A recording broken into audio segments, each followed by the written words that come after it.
75 అన్నా. నేను ఇప్పుడు మీతో లెక్కాను, నాకు కూడా తెలియదు, వాళ్ళే లెక్కలేసి నెంబర్ వేస్తారు. ఓకే, అసలు ఇప్పుడు లెక్కాను నేను. అనుకుందాం round సరే ఓకే, సరే 75. దాంట్లో ఒకవేళ నేను చెయ్యాలి అంటే ఒక రీమేక్ మీద ఏదైనా, ఒకవేళ what do you think will be right for me? అంటే ఇప్పుడు నేను చేసిన టీజర్ కానీ ఇవన్నీ చూస్తుంటే మాత్రం autograph, one of my favourite.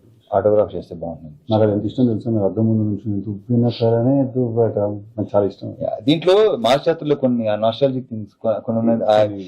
మొత్తం నేను చేసిన సినిమాని అక్కడ ఒకటి అక్కడ ట్రైలర్లు చూసేవాళ్ళు, అలాంటివి చిన్న చిన్నవి అవి ఉన్నాయి దాంట్లో.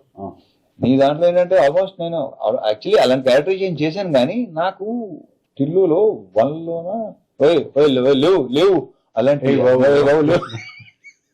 So yeah, autograph. నేను టిల్లు వచ్చిన వెంటనే రిలీజ్ అయిన తర్వాత చాలా మంది you will be the next Raviteja, will be the next Raviteja అని అన్నారు నాతో.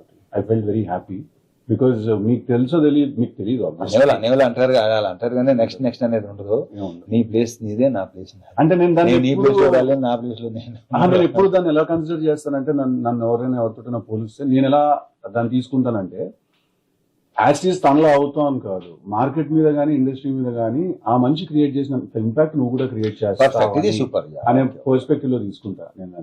మీకు తెలీదు, but there was a time after Krishna and his Leela, నేను రవితేజ గారు బయోపిక్ చేస్తాను నేను అని చెప్పి నేను ఒక 2 months దాని గురించి వెళ్ళాను ఐడియాలో.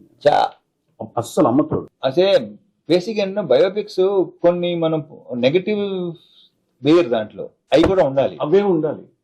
పాజిటివ్స్ అసలు కాదు, నెగటివ్స్ ఉండాలి. ఎంత జరుగుతుందని పక్కన పెట్టేసి లోపల అది ఒకటి ఫీల్ అవుతుందా ఎవరికి తెలియదు.